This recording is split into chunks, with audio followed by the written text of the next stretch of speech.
Now we're going to do the crystal free option, and you can actually do crystal and then do crystal free if you'd like to. Just make sure that you do enough layers depending on the skin type.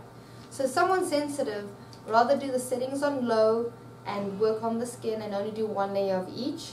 If the client's got, you know, combination or maturer skin but thicker maturer skin, you can actually work on both, and you can do a few until you achieve the results you would like.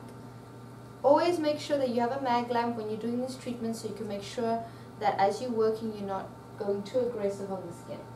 What I'm going to be using on our model today is the coarse one, because her skin is combination skin type.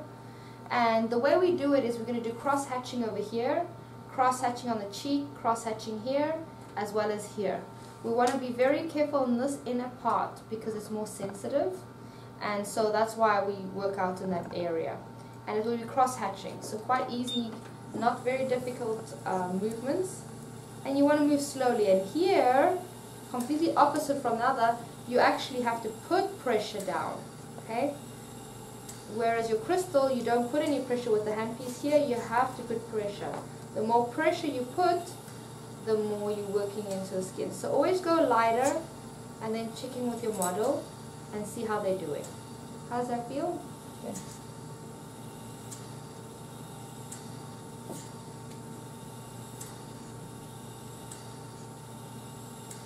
See how I did a cross hatch there? You see how she's getting vascular? That just shows me that the suction while we're exfoliating is actually bringing oxygen to the area, it's getting a blood flow, so it's going to have more of a lifting effect. So your clients with lots of anti-aging issues would really benefit from actually getting the crystal and the crystal free option. Now remember, you can add the crystal free to your dermapod and Peel. Because if you're going to treat large areas, like for example body parts, legs or scars or any other areas, then you won't be wasting any crystals because you'll have just this handpiece that you're working. So make sure that you actually use the correct one for the different areas and make it cost effective for you and your clients. Because the more areas you can do, then you could actually do microdermabrasion in more areas and make it more cost effective for your clients. It's very popular to do microdermabrasion on the body, especially for clients who have a lot of sun damage, the sun worshippers. They'll really benefit from it. You see how the vascularity is just temporarily, so it's great because we get the results we want without damaging the skin.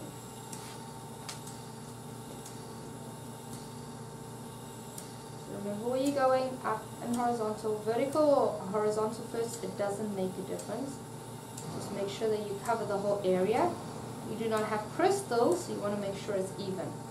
Now on the neck, I'm going to make sure that I can always change the hand tip because this is going to be too aggressive for her. So we'll go for coarse instead of very close. Actually, we'll go with fine. Just so that I'm treating her more conservatively, because as you can see she's quite vascular in the neck area. And here you're going to keep the skin taut and you're going to move slowly. Make sure you slow down when you're doing this treatment so you keep it even. The crystal you move faster, this one you work slower.